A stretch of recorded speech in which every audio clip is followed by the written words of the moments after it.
রাধে রাধে বন্ধুরা, কেমন আছো সবাই? আশা করি সবাই অনেক ভালো আছো, সুস্থ আছো। আমরাও ভালো আছি। আজ হলো সোমবার আর এখন ঘড়িতে প্রায় 10টা কি 10:30টার মতো বাজে। তো এখন থেকে তোমাদেরকে সাথে নিয়ে ব্লগটা শুরু করছি। আশা করি আজকের ব্লগটা তোমাদের ভালো লাগবে। যদি ভালো লাগে তাহলে প্রথম থেকে শেষ পর্যন্ত দেখার অনুরোধ রইল। তো আজকের ভিডিওটা একটু দেরি করেই শুরু করেছি, আজ আর সকাল থেকে শুরু করা হয়নি। তো সকালে তো বাসি কাজকর্ম করেই নিয়েছিলাম, তো তারপর আর কোনো কাজকর্ম করিনি। তো রান্না বান্না করে তারপর মা রান্না করেছিল, তারপর খাওয়া দাওয়া করে স্নান করে নিয়েছি, মামামকেও স্নান করে দিয়েছি। এখন রেডি করে দিচ্ছি। তার কারণ কি বলো তো? তোমরা হয়তো ভাবছো যে এত তাড়াতাড়ি চান তারপর আবার রেডি। হ্যাঁ গো বন্ধুরা, তো আমরা একটু বাইরে মানে ঘুরতে বলতে আমরা একটা জায়গায় যাব, বিয়ের নেমন্তন্ন আছে, তো সেখানে আর কি যাব। তো এই জন্য আমরা এদিকে রেডি হচ্ছি। তো এই জন্যই আজ আর তোমাদের সাথে কোনো কাজকর্ম শেয়ার করিনি। তো আজ বিয়ে বাড়িতে যাচ্ছি, ভাবলাম তখন থেকেই তোমাদের সাথে ভিডিওটা শুরু করব। আর এরপর থেকে কি করি না করি, কোথায় যাচ্ছি, সবটাই তোমাদের সাথে শেয়ার করব। এই জন্য আর বাসি কাজকর্ম থেকে ব্লগটা শুরু করিনি। আর প্রতিদিনের মতোই বাসি কাজকর্মগুলোই শুধু সেরে নিয়েছি আর বাসি ঘরটা ঝাড় দিয়েছি, আর কোনো কাজ করিনি। তো এই তাড়াতাড়ি করে আমরা বেরোবো। তো এইদিকে মা তাড়াতাড়ি করে রান্না বান্নাও করে নিচ্ছে। তো এখন আর কি বেরোবো। তো বেরোনোর আগে তো রেডি হতেই হবে, আর যেহেতু যাবো বিয়ে বাড়ি একটু সাজুগুজু তো করতেই হবে। তো এই জন্য একটু সাজুগুজু করবো, রেডি হবো, এই জন্য একটু তাড়াতাড়ি করেই রেডি হচ্ছে আর কি। আর জানো তো বন্ধুরা, বিয়ে বাড়ি যেতে গিয়ে অনেক বড় একটা বিপদ হয়ে গিয়েছিল। অনেক বড় বিপদ হয়েছিল, আর একটা বলতে পারো আর একটা দুইটা বিপদ হয়ে গেছে। তো একটা আমার সাথে আর একটা আমার বোনের সাথে।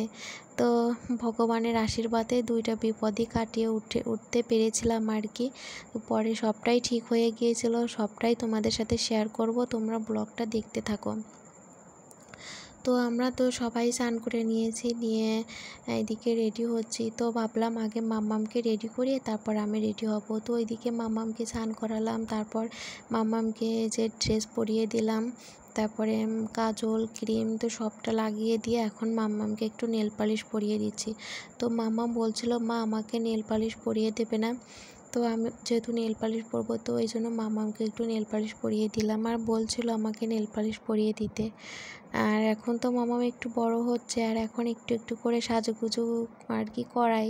আর না করালেও ভালো লাগে না, নেল পালিশটা না দিলে ভালো লাগে বলো?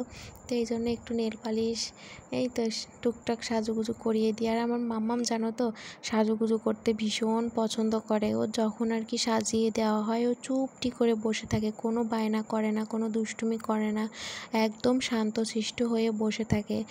তো খুব খুব খুব ভালোবাসে সাজুগুজু করতে। তো এদিকে মাম্মামকে পরানো কমপ্লিট, মেহেদি বলছি, নেল পালিশ পরিয়ে দিয়েছি, তারপর আমি এখন একটু পরে নিচ্ছি। তো আমি ওই যে পূজাতে যেই শাড়িটা নিয়েছিলাম ওটাই পরবো আর কি। তোমরা তো দেখেইছো কী শাড়ি নিয়েছি, তো ওই শাড়িটাই আর কি পরে যাব। তো ওই শাড়ির সাথে ম্যাচিং করেই নেল পালিশটা পরতে চেয়েছিলাম, মানে সেই কালারটা আর পরতে পারলাম না, নেল পালিশটা আর কি শুকিয়ে গেছে। তো এই যে অন্য একটা বেগুনি কালারের নেল পালিশ পরে নিলাম, ম্যাচিং করে আর পরতে পারলাম না। তো আবার আর কি ওই কালারের নেল পালিশ আর কি কিনতে হবে। আর এই কালারের নেল পালিশ জানো তো ভীষণই ভালো লাগে, যে বেগুনি কালার, ম্যাজেন্টা কালার, তারপরে যে ওইটাকে বলে কি কালার, ওই পিত্তি কালার হয়তো বলে। তো এই কালারের নেল পালিশগুলো কিন্তু ভীষণ ভালো লাগে। আর আমার এই হালকা কালারের নেল পালিশগুলোই বেশি ভালো লাগে। আর নেল পালিশ ওই কোথাও গেলে আর কি পরা হয়, সবসময় বাড়িতে ওইভাবে সময় করে নেল পালিশ পরাটা আর হয়ে ওঠে না। ভাবি পরবো, কিন্তু ওই সময় বের করে নেল পালিশ পরাটা আর হয়ে ওঠে না। ওই তো তোমাদের দেখালাম ওইটা আর পরতে পারলাম না। তো তারপরে যে দেখো একবারে রেডি হয়ে তোমাদের সামনে চলে আসছি। তো এখন বেরোবো, তাই ভাবলাম ক্যামেরাটা অন করি।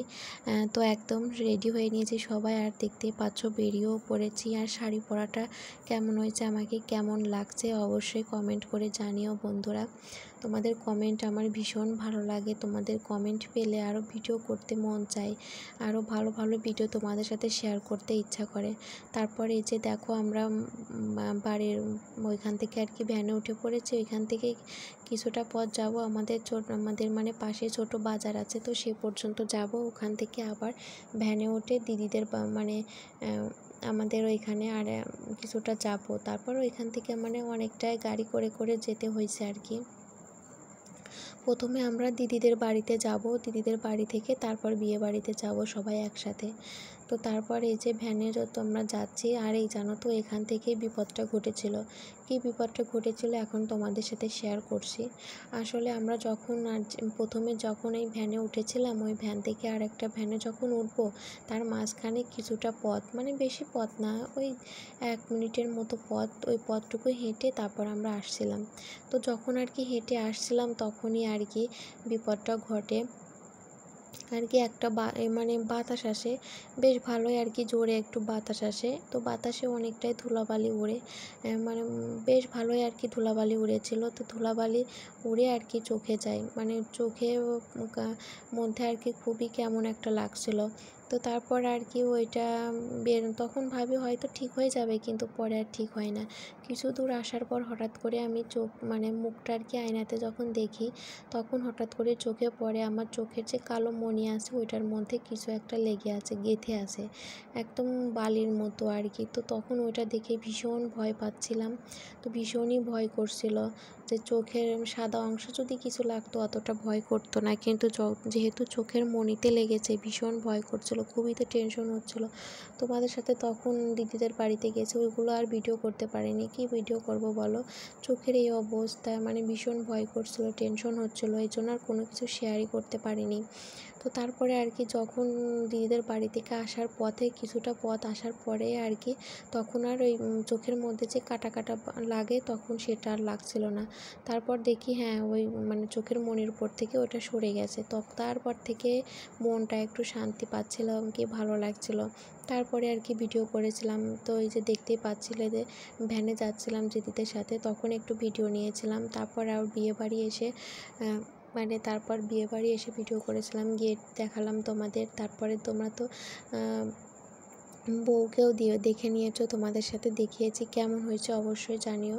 তো তারপরে কিছুটা টাইম পরে আমরা খাওয়া দাওয়া করতে বসে গিয়েছি। তো খিদেও পেয়ে গেছে, সেই সকালে আমরা বাড়ি থেকে খেয়ে আসছি, এখন প্রায় বিকেল। তো এখন আমাদের খিদেও পেয়ে গিয়েছে।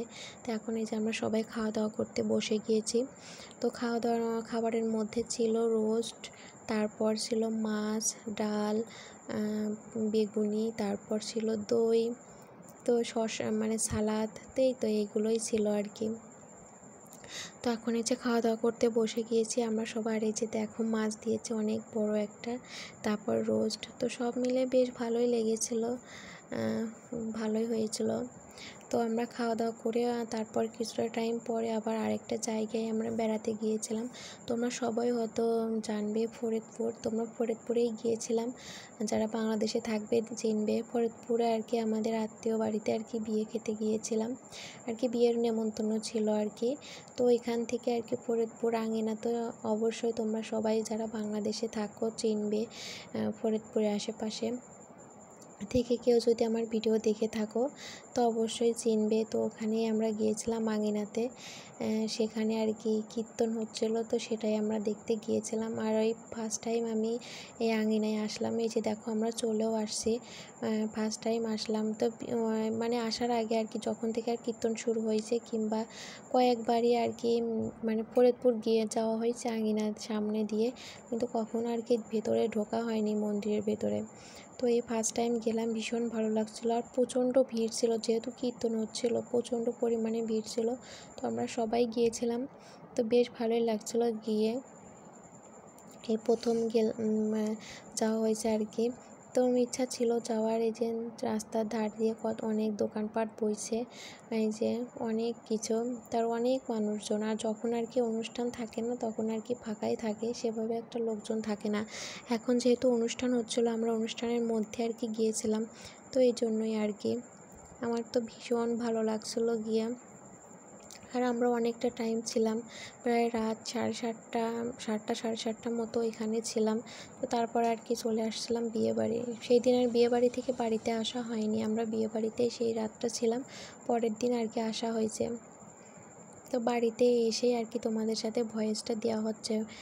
মানে এটা হলো সোমবারের ভিডিও, মঙ্গলবার তো তোমাদের সাথে ব্লগ শেয়ার করতে পারিনি, এডিট করতে পারিনি অনেকটাই আর কি। ওই মানে আর একটা জায়গা থেকে আর একটা জায়গায় গিয়ে ওইভাবে কী ভিডিও এডিট করে তোমাদের সাথে শেয়ার করব বুঝতেই পারছিলাম না কখন কোথায় ভয়েস দিব, যেহেতু চারদিকে লোকজন, গান বাজনা, বোঝোই তো। তো এই জন্য আর দিতে পারিনি। আর এই যে দেখো মন্দিরের ভিতরে একটা মহাদেব ঠাকুরের শিবলিঙ্গ আছে। আমার তো এটা দেখে ভীষণ ভালো লাগছিলো, জানো তো বন্ধুরা। হয়তো তোমরা এটা বললে ভাববে হয়তো কিছু একটা হয়তো ভাবতে পারো, কি বলো তো, আমি জানো তো এই যে নিজের চোখে মানে সামনাসামনি এভাবে শিবলিঙ্গ দেখা হয়নি। তো ফোনে তো দেখেছি, এটা ওটাই দেখেছি, কিন্তু নিজের সামনে থেকে এভাবে দেখিনি, ফার্স্ট টাইম দেখলাম। আমার এতটা ভালো লাগছিলো কি বলবো, ভীষণ ভীষণ ভালো লাগছিলো। তো আমরা চারিদিকটা আর কি ঘুরে ফিরে দেখছিলাম সবটা, খুব ভালো লাগছিলো। আর এটা ওই সন্ধ্যা হয়ে গিয়েছিলো, তারপরে আর কি চারিদিকটা আর কি সুন্দর করে সাজিয়েছিল আলো দিয়ে, জুনি লাইট দিয়ে, ভীষণ ভালো লাগছিলো।